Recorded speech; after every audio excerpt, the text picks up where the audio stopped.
సుష్మిత గారి ప్రొడక్షను ఆవిడ సెట్‌కొచ్చినప్పుడు ఆవిడ చూసుకునే విధానం గానీ, నాన్నగారికి ఓ మంచి సినిమా ఇవ్వాలన్న ఆవిడ తపన గానీ ఏం కనిపించింది మీకు అండ్ సెట్‌లో? సుస్మిత గారు వెరీ పాజిటివ్ అండి. అండ్ చిరంజీవి గారితో ఎప్పటి నుంచో సినిమా చేయాలనేది ఆవిడ కోరిక. అవును. సో బట్ రైట్ టైంలో ఆవిడకి మంచి ఒక రైట్ ప్రాజెక్ట్ సెట్ అయింది. అండ్ సాహు గారి party and Sushmita they have mutual respect and understanding. So వాళ్ళిద్దరి మధ్య ఉన్న దీనివల్ల ఇద్దరు ఎక్కడ ఇబ్బంది లేకుండా అండ్ ఈ సినిమాని నాకు ఎటువంటి ప్రెషర్ లేదు అండ్ నన్ను విపరీతంగా ఇష్టపడతారు. అండ్ సాహు గారి పాటి కానీ అండ్ సుస్మిత గారు కానీ విపరీతంగా రెస్పెక్ట్ ఇచ్చి మంచి ఫ్రెండ్లీగా మాట్లాడతారు ఆవిడ.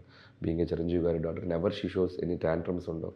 వెరీ కామన్ గర్ల్ లాగా ఉంటారు సెట్లో కూడా. అంత డౌన్ టు ఎర్త్ ఆవిడ. సో బట్ తనకి సినిమా అవుట్పుట్ చూస్తుంది కదా, she is very happy. So నేను ఒక మంచి ఫిల్మ్తో డెబ్యూ అవుతుంది నాన్నతో. చాలా ప్రౌడ్ ప్రౌడ్ మూమెంట్ తనకు కూడా. ఎస్, అది నా ద్వారా జరుగుతున్నందుకు I'm also feeling so happy.